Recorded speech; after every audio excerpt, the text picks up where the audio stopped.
cueing, and I think we're live. Okay. Hi, Louie. Hi, Giselle. So thank you for being here today. Really excited to have you and to talk again and catch up a little bit on um, what you've been doing. But my intention in having you here today was to inspire people, because I've found your story to be very inspiring. And a lot of times when folks have a passion and then they develop some kind of a purpose around that, they struggle with how to bring the two things together. And my hope is that maybe those people who are listening today, they know of some of your work. They can say, maybe I could do something. Maybe I can make a difference and in the world of whales and dolphins, because you certainly have done that. So first, thank you for being one of those people that's changed the world of dolphins and whales, and for doing what you've done. It's not always a glamour job. So it can be very challenging. So I'm going to go ahead and get started here. You have had a really interesting career. You started off with photography, and can you tell us a little bit about what got that going for you? Oh boy, yeah. Well, I loved art when I was in, I don't know, since I was in kindergarten, and it takes so long to create art when you're using paint, crayons, whatever. And I discovered photography pretty early. I had a cousin who was a photographer, and I took a class in an art class when I was in high school. And during one of these classes, a local photographer from the local newspaper came and talked to the class, and it started to dawn on me, this guy gets paid to do what I love to do. and that was, I think, Right. one of the first switches that went on.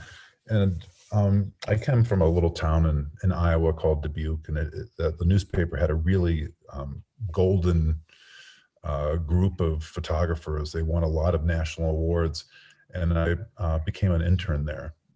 And then I started winning some national Kodak contests, and then I got the notice of I caught the interest of the managing editor of the newspaper, who was a photographer, used to be a photographer, and he hired me for an intern, when I was like 15 years old. So I've been getting paid for photography since I've been a teenager.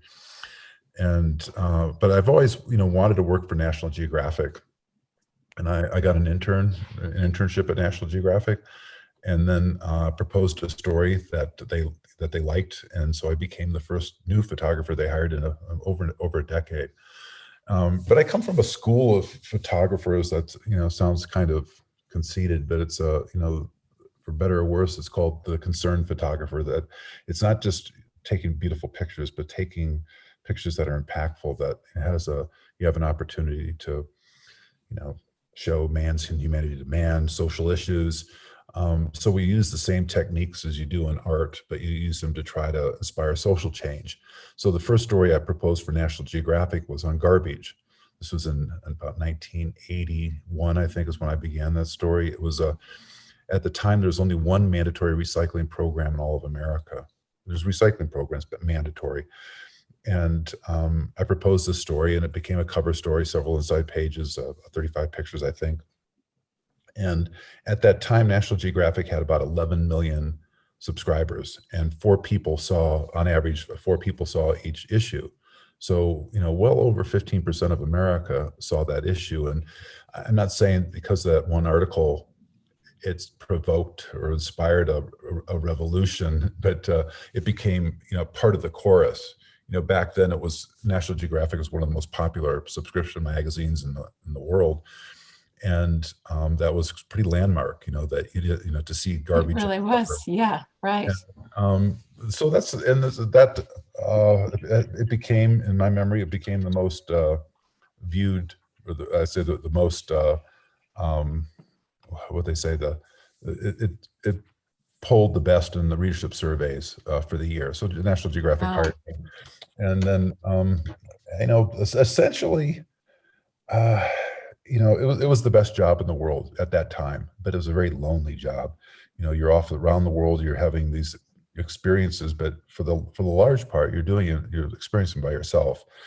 And as we all know, we're social creatures. We love to be with others. And I was pretty lonely. I think most photographers, they relish that loneliness, but I didn't. I eventually got to a position at the magazine where they allowed me to have an assistant, a lighting assistant. And frequently, I just hire a best friend and to come along with me, teach them the job, and then I have somebody to share with.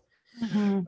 But almost everything I've done has been collaborative. It's like you think of like the lone photographer going out there, but everything I do, I think, is really it's a team effort from the team at the magazines, your assistant, your buddy, filmmaking. Well, jumping ahead a little bit, but I worked for National Geographic over the course of about 18 years, mostly under contract, so that I was dedicated to work for them for an assignment or per year. But essentially, I drifted away from the Cold Gore, which is the core goal of what I was doing. They said, "Oh, this kid can make garbage look good," so they asked me to do a lot of stuff that probably was Right. outside my own personal mission statement, but I was good Mm. at it. And I was working for a magazine that I always wanted to, I looked up to, but it wasn't fulfilling, Mhm. not in the sense of where you're doing something that you really feel like I was meant to do. And, one of the 4 of the last stories I did for them, I should say 5, I did 4 stories on the Mesozoic, the midlife of the planet, the age of dinosaurs. And that sort of became a preface to all the film work I was doing. But I do want to mention this one guy that really became seminal. I was doing a story for Geographic on the information revolution. This is circa 1993. I think we started it. And Jim Clark was the guy he was the Steve Jobs of our generation, the younger generation, the early generation. He helped send man to the moon when he was in college. He invented the first 3D graphics engine, which is the way that you could design things on a computer in real time or look at games in real time. It used to be like you did a couple keystrokes and you have to wait 30 seconds for something to be rendered. He sped that up. Um, and, and 30 seconds. Can you yeah, imagine? yeah, Now well, we'd be like throwing the computer across the room. Yeah. yeah. So now, then the day he quit that business, he started Netscape, the first commercial internet browser. Um, Wow. Later, when I stopped working for National Geographic, I went on to shoot covers for Fortune magazine. Oh, but when I was working for Geographic for the Information Revolution, I couldn't photograph me. He was way too busy. But then later on, when I went to work for Fortune magazine shooting covers, they asked me to shoot Jim Clark, the guy Right. that I couldn't do for Geographic. And he was just starting a new business called WebMD. Oh And then my gosh. Wow. he's starting Shutterfly too. And he said, "Louie, would you teach me how to be a good photographer?" And I said, "Jim, I'll teach you how to be a great one if you teach me how to be a billionaire." And that became, sort of Lewis and Clark. We went off around the world and we took pictures. And um, Wow. it was such a wonderful time. We were mainly photographing underwater because that was our passion. And every time we would go back to the same dive spot a few years later, you could see this degradation going on before your eyes. And we were coming up from our 3rd trip to the Galapagos, and we saw fishermen illegally fishing in a marine sanctuary. And he said, Mm. "Somebody should do something about this." And he said, "What do you mean?" I said, "Well, we'll use your money, my eye, and we'll make films." And that he Wow. basically agreed to do it, and there was no really great reason to do it. I'd never made a film before. I felt like kind of I felt excited, starting a new journey, Yeah. but I didn't have any credentials. And I was on vacation on one of Jim's boats with him and his family, and I was with my family. We're down the Caribbean, and my son starts playing on the beach with another kid. Happens to be Steven Spielberg's kid. Now, Spielberg made Jurassic Park using Jim's computers. So Oh, Spielberg came over with his family to Jim's boat, and I met him when I had him alone for a few seconds. I said, "Mr. Spielberg, do you have any advice for a first-time filmmaker?" And he says, "Yeah, never make a movie involving boats or animals." And I'm about to start the Oceanic Preservation Society, and but so then I was going around to marine mammal conferences to, I was going to do this film on the degradation of the oceans that Jim and I had been talking about. And on the way to, learning as much as I could very quickly about ocean issues, I went to a marine mammal conference down in San Diego. And it was like 2,000 of the world's top marine mammal scientists. And on one night, on Saturday night, Rick O'Barry was supposed to talk. Rick O'Barry, for people who don't know, he's the guy who captured and trained the 5 female dolphins that collectively played the part of Flipper for the popular television series of the same name. right. And I called him up when I heard that they were killing dolphins in Japan. I thought I'd never heard of that. Right. And initially, this was going to be in my mind, it was going to be like one small part of a bigger story on the oceans.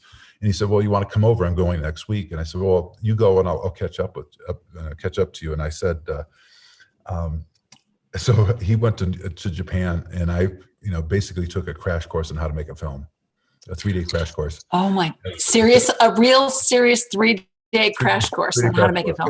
Because I was a decent photographer, but I never knew I didn't know what all the buttons were for on a camera. Oh my gosh. So we went to Taiji, and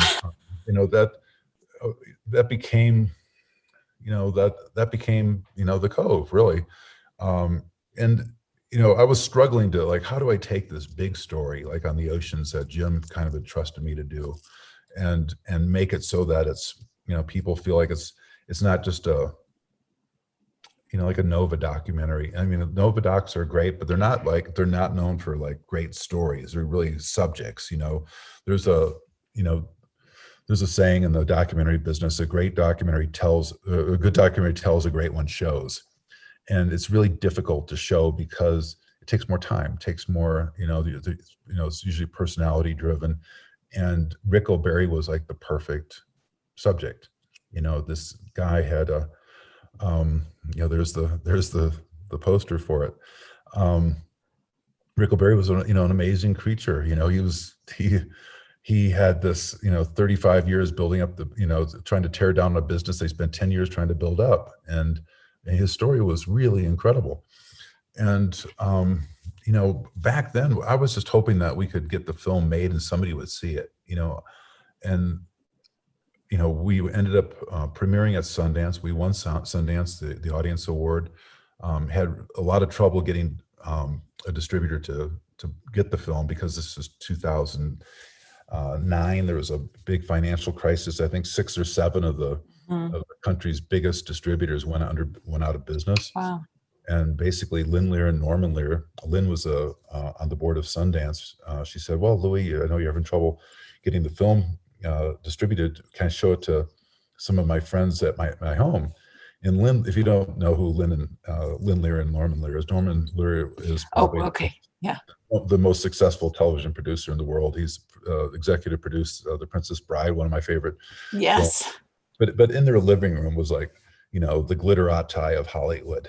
And at one of those screenings, the COO of Lionsgate turned to Jeff Skoll, who did Participant Media, and said, "I'll distribute the film if you do the Impact campaign." And right there in the living room, wow, we had a deal. Wow. So that was the beginning. Then the Cove, went on to, it was the first documentary in history to sweep all the film guilds. Yeah. Producer, It director, was, writer. I want to stop you there because I had a couple of thoughts. First, to anyone watching this, going out and taking a 3-day class on how to make a film and then winning an Academy Award for it is kind of unusual. Like, that just doesn't happen, right? So, well, I have to credit Jim again. He really helped set us up with a good team. He's a brilliant guy. yeah, But he said that one of his biggest successes is that he hires people that are really smart. And so we had some of the best, one of the best editors in the business, the best producers, a best writer. Surround yourself with great people. That's the key to success. Yeah. And and I would say after that film, that was a formula that we maintain. We try to finance everything that we do independently, so we're not in the studio system in general, so that we can produce the films that we feel comfortable in getting, and then we can go out and market to the we can put them in the market afterwards, after we've shaped the film the way we wanted to make it. Right, right. Well, that film was so powerful. And I remember the first time I heard that there were actually countries killing dolphins and whales. It sort of baffled me. I didn't understand how that could even still be happening. Like, what?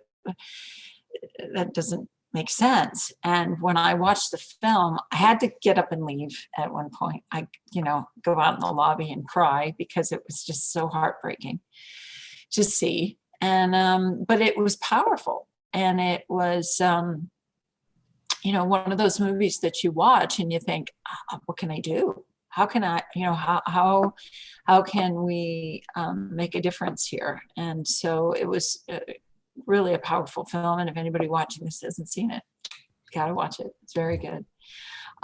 So after that, you went on to the next film, Racing Extinction. This is probably the film that Jim wanted me to make in the first place. Yeah. So tell us about that. Well, the film is really about the Anthropocene, the sixth mass extinction, and that the Earth has ever faced. The last big one, killed about 75% of the species on the planet, including the big dinosaurs. And we're going through the sixth one right now, but it's caused by humanity, through multiple insults. Habitat destruction is the biggest one, due to agriculture. And here's one thing I want to talk about, that kind of tipping off of what you said earlier about you can't believe that people eat dolphins. Well, you go to India, people can't believe that we eat cows in America. Their cows are sacred. And in Japan, people would say, well, we eat dolphins and whales, but you eat cows, pigs, and chickens, and pigs are pretty smart. And right. It's hard to refute that. What Rick and I would do is we'd try to use the word mercury in every sentence when we talk about right. Because Japanese meat, or Japanese, the whale meat is full of mercury, not just a little bit, but a lot, anywhere from 5 to 5,000 times more mercury than allowed by Japanese law if it was a fish. Of course, these are mammals, so they escape that that clause. So that's how I think when we made that film, they were killing. I think the quota was about 23,000 dolphins and porpoises a year that they were killing for consumption, to eat. And I think in 2017, one of the last years I have statistics for, they killed 1,610. So it's down like 93% since the film came out. And a lot of that is because of the activism that Rick has done, and other organizations like Sea Shepherd. It's the film inspired campaigns, and then finally Japanese people got to get the message that, this dolphin meat isn't, all it's cracked up to be. It's full of all these toxins. So that's how the success of that film, I measure the success of the film by the amount of animals you save, not by the awards or the sure. Well, I thought this quote was powerful, that this delivers a powerful message. It feels like a James Bond movie, right? These guys have the same goal, after all, to save the world. You're kind of a James Bond character. And this film has been credited with ending some of the slaughter that's going on in Taiji. And in fact, they call the coves red coves, and they have blue coves, right? So red and blue. And Dolphin Project, Rick O'Barry's organization, really stays on top of that, sends volunteers. And it's an amazing day when they say the cove's blue today, because there are days when, it's not. Do you know how much the kill has gone down since the film because of the awareness that it's brought about? Over 93%. Wow. So there's, probably 15 Wow. to 18,000 animals a year saved because of the activism around that film. Wow.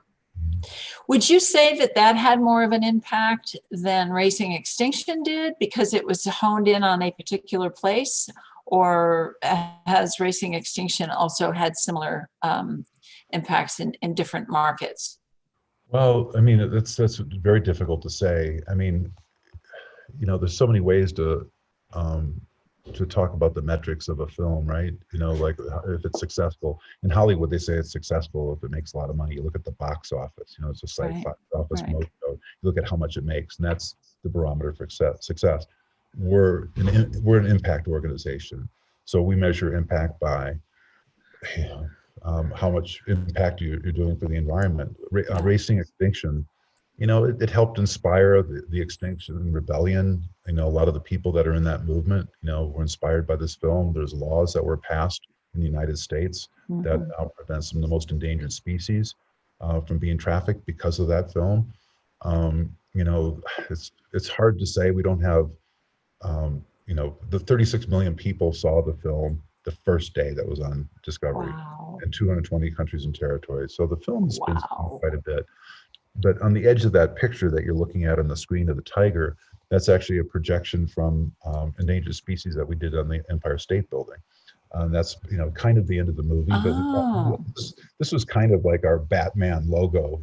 We wanted a yeah. world that we thought, well, a lot of people, there's some really good science that shows to change the world, you need 10% of the population 100% activated to create social change. It's not Huh. 6%, it's not 7%, it's 10% or more. That's the tipping point. That's the tipping point. It's not 51% like I always thought it would have to be.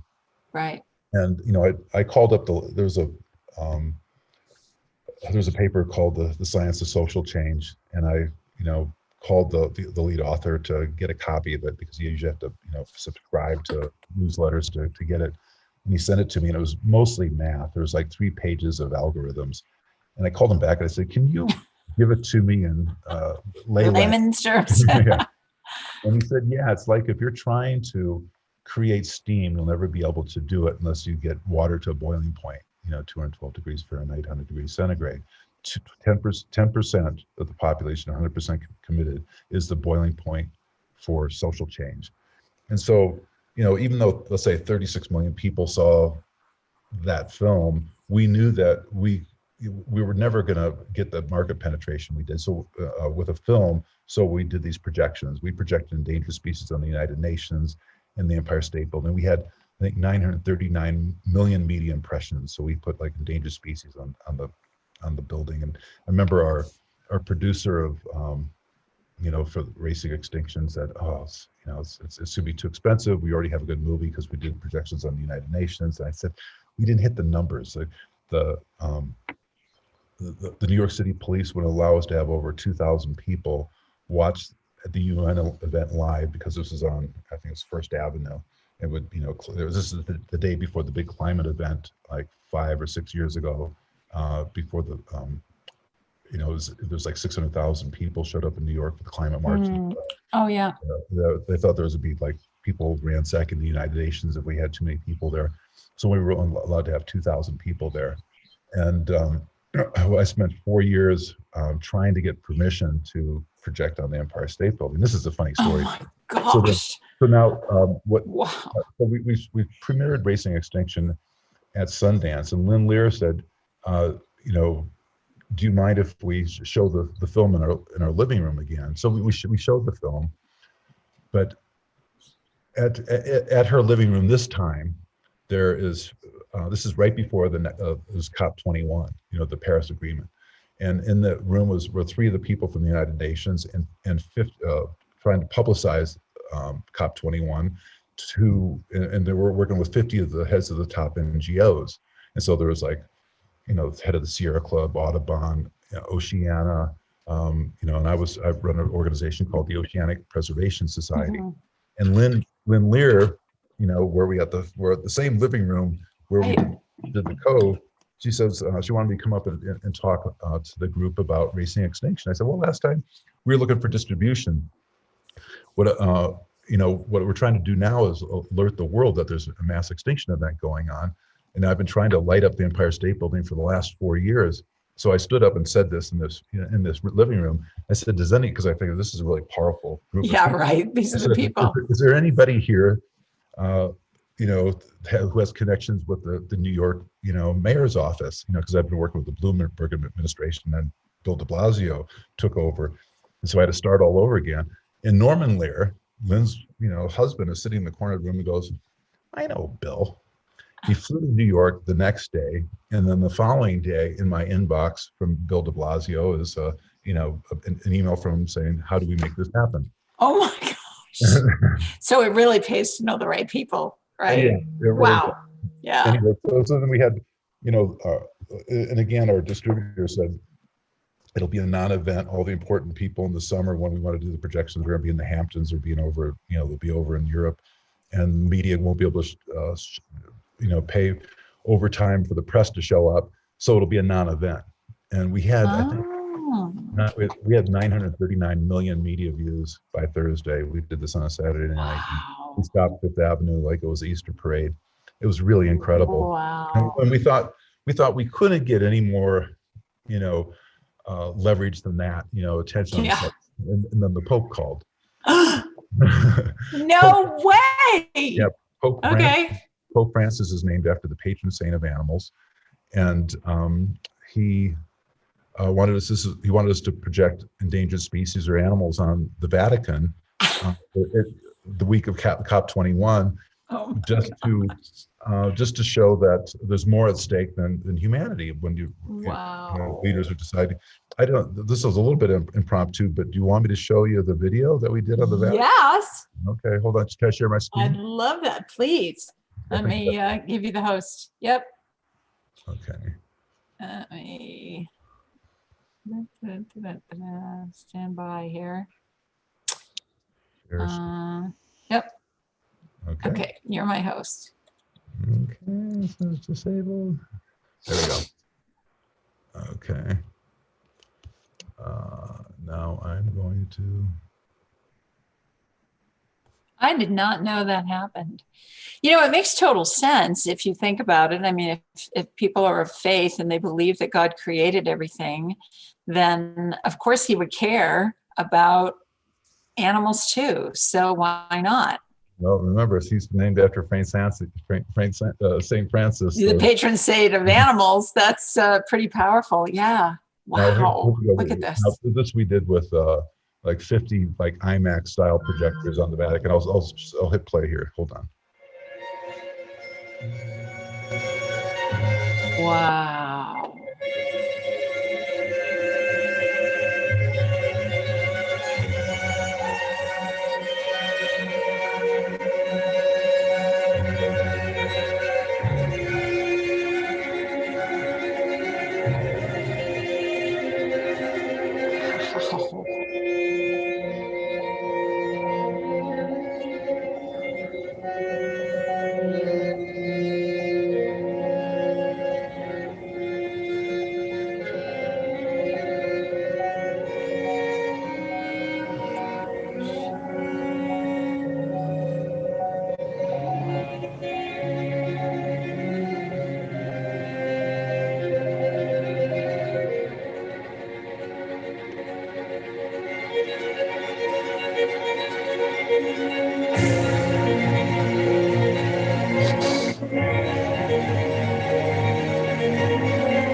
So we had 4.5 billion media views on that one.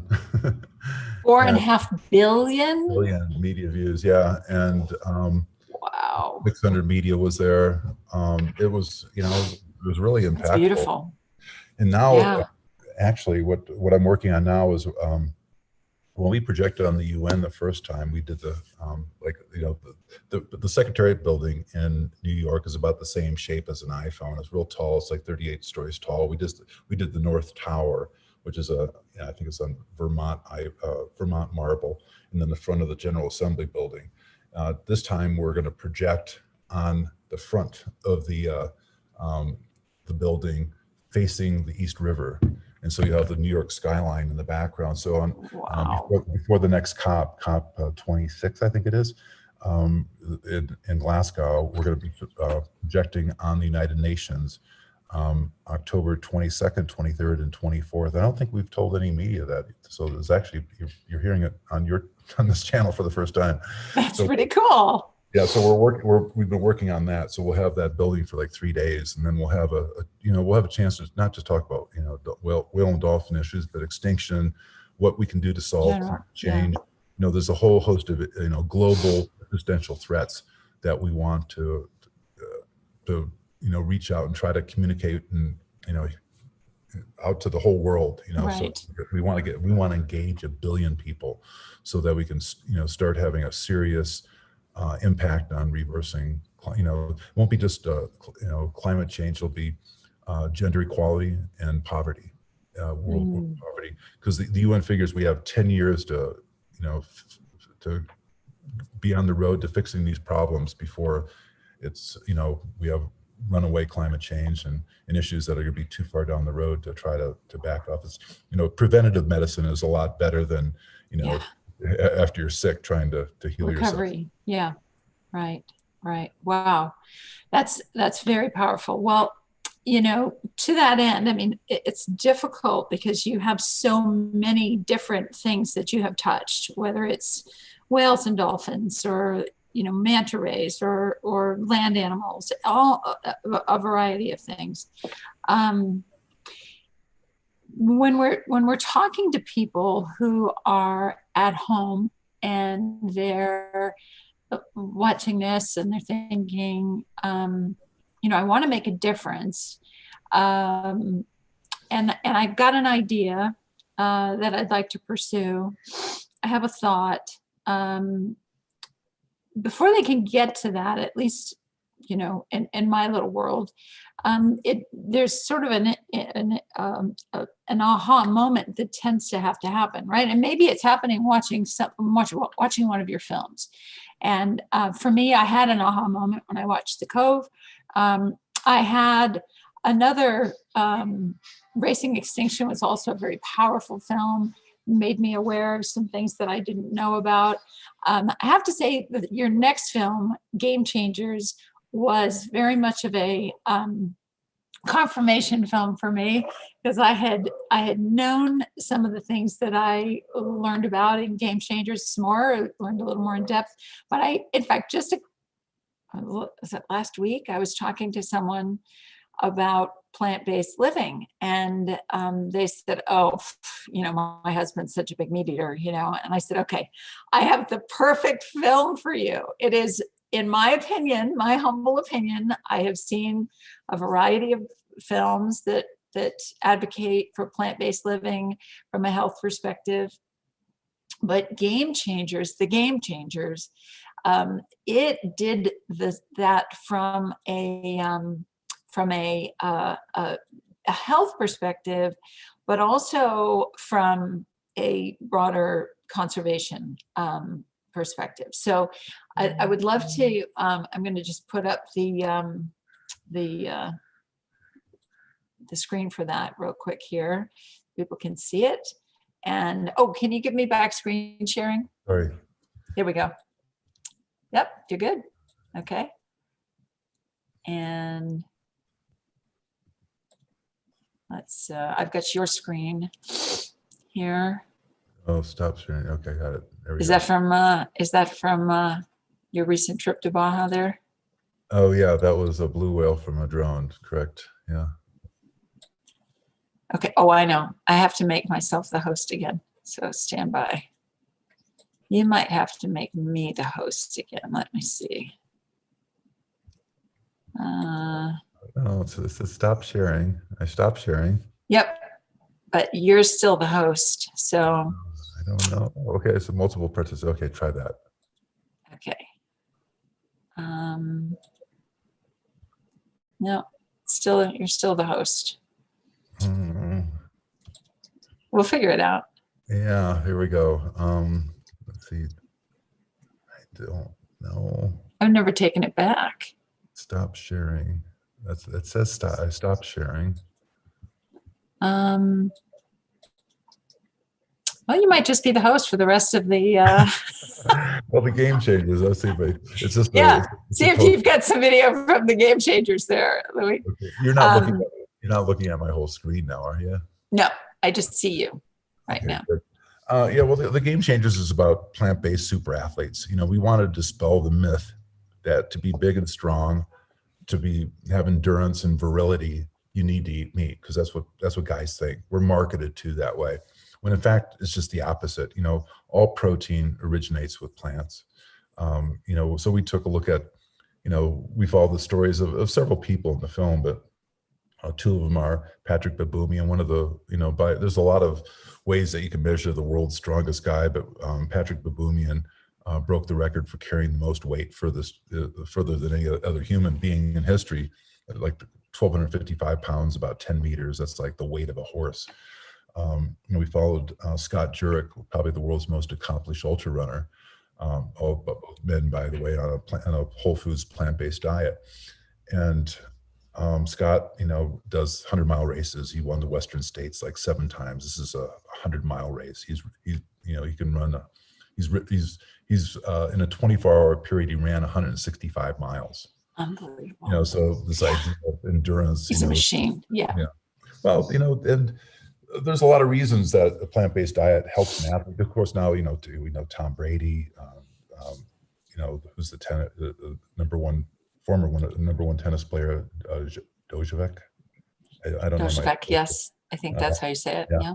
Lewis Hamilton, you know, the top Formula One racer in the world, you know, plant-based athletes. And because you don't have the oxidative stress and the chronic inflammation that you have when basically when you eat animal products, your body's in a state of inflammation for 6 hours after every meal. The only time when you probably get out of it is when you're in the middle of the night when you're sleeping. And of course, you start the morning, if you're doing milk and eggs, it starts this inflammation process up all over again. But anyway, yeah, so that film was probably the most impactful film that we've done, because you say, well, how can I change the world? I'm just one person. Well, if you want to change the world, change what's on your plate. You know, oh, I love that. We don't need animal products to be big, strong, and healthy. That's just a myth. In fact, there's another one of these big prospective studies came out last week saying, looking at all the studies, and they looked at all the diets, and the whole foods plant-based diet is the best one for longevity and living a long life without chronic disease. We go to the so-called blue zones, places where people live the longest without chronic disease. There's 5 places on the planet. One's Okinawa. It's called the land of the immortals. Ikaria is an island off the coast of Greece. It's called the island where people forget to die. Sardinia is another island, but actually in Loma Linda, about 70 miles east of LA, there is a community of Seventh-day Adventists, and they take the Bible literally, where it says, in Genesis, let the fruit of the tree be thy meat. And so they take it literally, and about half the population is plant-based. And you go to their equivalent of like a Whole Foods there, it's the Loma Linda market, the biggest market in town. They don't even sell meat. And that you go to the gym, and there's like 300 people there that are 80 years and older, and they're at the gym, and they're doing like the parallel bars, and they're flipping around like gymnasts. It's like it's crazy, and it's a whole foods plant-based diet. There's other factors. I don't want to sell it as just it's a lifestyle thing, right? Yeah, right. So that it's community and faith, but diet is they believe that diet is the machine that drives all of it forward for the Seventh-day Adventists. Yeah. One of the pillars. And then there's, I'm doing a story right now on Dr. Dean Ornish, he proved that you can reverse heart disease, early stage diabetes, and prostate cancer. Pioneer. Yeah. And now he's trying to do it right now with Alzheimer's. There's no known drug cure at all for Alzheimer's. We spent billions of dollars. Now he's working with early and mid-stage Alzheimer's patients to see if it can be reversed. And, I can't, I shouldn't be talking too much about the results, but it's looking really good. It's doing, I'm not a doctor, but looking at the results, it's doing far better right now than any drug tests that have ever been done. Right. So it's powerful. It's hugely powerful lifestyle medicine, and it's better for the environment too. You look at the environmental cost of eating meat, these 400,000 gallons of fresh water per year. The average, the average American eats about 10,000 animals in their lifetime. And then of course, when you're eating those animals, you're bringing with it all the food that you have to use to feed that animal. If we populate Mars, we're not going to be doing it with animals. We're not going to be like raising animals up there. It's about the most inefficient way in the world to feed the planet. And if you look at, one thing, because you really are basically adding a middleman, right? Instead of eating just the plants that the animals that you're eating eat, you're putting this middleman in there. Yeah, tons of transportation costs, all the crops, the land that has to be taken over, the wild land to grow crops for the animals that you're in turn going to eat. So from a health perspective, from an environment perspective, from an animal rights perspective, it's a win-win-win right across the board. You live longer without chronic disease, and that's the biggest message, I think, is that if there's one thing you can do, it's to change what's on your plate. And yeah. I think that's powerful. That's something we can all do. What I'm just curious, which of the 3 films did you enjoy making the most? Oof, boy. I mean, the Cove was just damn scary. That's, you really felt like you were going to, I think we went to Japan 7 times. You always felt like, this could be it, Yeah. When we went to China, well, here's another thing too that relates to everybody that, that's watching this, is that for Racing Extinction, we went to Guangzhou where they had the first COVID outbreak. Now in China, there's this, it's a saying called Jinbu, which is where when you eat an animal, you're eating the quality of that animal. Like if you eat an animal that, like a snake or a rhino horn, or it's going to, give a guy a woody, right? It's going to help his erections.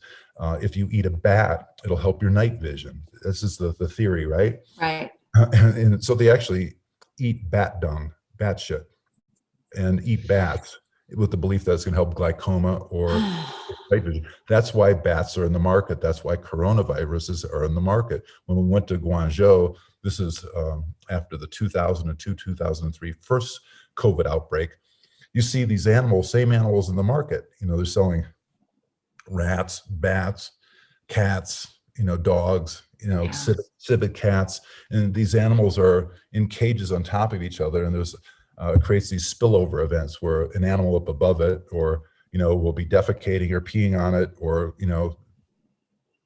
drooling on the animal below. And of course it creates a spillover of these viruses. Well, it's literally this batshit belief that's getting us into the same problem that we have now. But it's also, you almost have like, Western Jinbu too. We have our own belief that, eating meat's going to get you big and strong and create, make you virile. But that's the same kind of craziness that the Chinese have about, it's going to bats improving your night vision. And it's not just the coronavirus that, you look at bird flus and swine flus. Those are all from the same issue. Eating animals, putting them in environments where they're on top of each other, sometimes with other wild creatures. One reason that they don't have real free-range chickens, they keep them in these confined feeding operations, these big, huge sheds that have tens of thousands of chickens, on a floor. That's free range to them. They're not outside enjoying themselves. They're outside, and I've been in these things. They're inside and they're defecating on the same spot. They're peeing. The ammonia that hits you is just like, oh my God, these animals live there. They're the windowless places. Because if they let them outside, they would go into a pond, and then the ducks with bird flu would infect all these chickens. So, and then they have to pump them up with antibiotics to keep them as healthy as possible. Of course, that goes into your kids, it goes into your own body, and so there's really, the benefits of eating meat are completely offset by all the inflammatory compounds that you find in it and the toxins. So I'm a big fan of the whole foods plant-based diet. Yeah. It's a powerful way to go. We actually have some company coming into town in a couple of weeks, and he's a big meat eater. And so I'm thinking, okay, how am I going to do this? And I'm, because I'm going to trick him. I'm not going to tell him that he's eating plant-based food. And the good news is that nowadays, I'll tell him after he eats it and says it's great, because that's what always happens. People come to the house and they have my meatballs, or they have burgers, or they have, my meatloaf or stir fry or whatever. And like, oh man, this is really good. I thought you guys were plant-based. We are, and so are you for this meal. So, it's not as hard as it was 30 years ago. Oh, or 5 years ago. You look at Impossible Meats, that they've, Pat Brown of Impossible, the founder of Impossible Meat. It's a fascinating story. He worked at Stanford University. He helped, he was on the team that basically decrypted the way that cancer gets invades and infects cells. And so as the guy was, on the road to solving a lot of cancer issues, and he did 18 months of a sabbatical trying to figure out, and I think he's probably in his mid-50s at that point, trying to figure out what's the best use of the rest of my life. What can I do to affect the greatest amount of change? And the realization came to him that the most important thing he could do, because he realized that meat is killing the planet and killing people, is that to find a way to get plants to taste like meat. And that's why he created Impossible. And, like he says, he's a fabulous character, but he said, the cow's not getting any tastier, but, we're improving Impossible every day. I love it. Yeah. Well, in fact, I was just at Trader Joe's yesterday, and it was a new Trader Joe's. I have never seen the Impossible Burger cover carried at my Trader's, but there it was there. And I thought, well, dang, I know where I'm going to get my Impossible Burger meat now, because that is as close to the real thing as you can get. I actually have gotten so used to not liking the taste of real meat that it's not my preferred choice if I'm going to get something, because it's like, wow, this tastes so much like a real scary, burger. Yeah. I don't know if I want this. Are you sure? In fact, we were somewhere and Dave ordered it, and he said, I think you gave me the wrong thing. I don't think this is a real burger. Are you sure? Because I don't eat meat. Are you sure? And it's like, yeah, no, that's the Impossible Burger. So it is powerful how it can change your health. And it certainly does a lot too, because I remember years ago, before I was plant-based, talking to someone about the cruelty and kind of judging, the Japanese and some other countries that hunt dolphins and whales. And they said, well, it's cultural, and you eat cows. And, there was some conviction, and I thought, yeah, but how often do you come face to face with a cow, right? Just to really, have that kind of a connection. And we were at a county fair, and there was this beautiful calf, and I thought, and it was, with those big, beautiful eyes, and I was really moved. And I thought, can I go without meat though? I mean, is that a thing? Do normal people do that? And so it's been about 10 years, and I'm thankful that, I can say that I don't eat anything that, breathes or flies. Has a mother. Yeah, has a mother, exactly. And that's or is from an animal that does those things. So it's a good feeling, and I feel so much better. And I think that's another important takeaway. You talked about inflammation, and 9 or 10 years ago, I mean, the truth is that as bad as I felt about eating some foods that were animals, it was the fact that my health started to deteriorate, and I thought, what the heck? I'm too young for this, and started researching, the benefits of going plant-based, and thought, well, I'll try it. And I went 100% plant-based for 6 weeks, and every single issue I had, and I had been diagnosed with fibromyalgia and a couple of other neurologically generated issues. And they were all gone, completely gone, and they've never come back. And none of those things have ever returned. So I'm so thankful that I went that route. And then there's just the whole benefits. I love animals. We've had animals for years: goats, chickens, a rooster. You might hear them in the background somewhere around here. And I just love animals. And it's nice, to know that I'm not hurting them in any way, shape, or form. So if someone's watching this and they're already there and they're like, hey, I'm already plant-based, what do you recommend that they do, Louie, to take the next step after changing what's on their plate? How do they make a difference? It depends what they're interested in, right? Find out what a person's passion is and what they want to do. Usually it's just encourage them to take that next step. They usually know what to do. They're just scared to do it. And here's what comes up. People say, oh, but I've got a mortgage, I've got kids, they're going to school, I've got, and it's the same thing everybody has, right? Every activist, every artist. But when you take the steps of being in service to other people or the environment, something bigger than yourself, then the universe rewards you with a joy that you can't get any other way. We're doing a film right now with the Dalai Lama and Desmond Tutu. They're best friends. They're both Nobel Prize winners, but our team spent like 4.5 days in Dharamsala with them, trying to say, well, like two of the greatest spiritual leaders of the Buddhist faith and Christianity.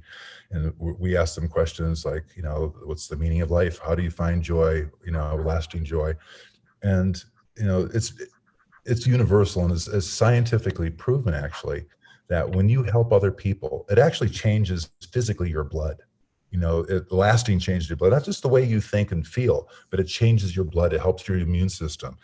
There's all sorts of chemical things that go on when you help other people.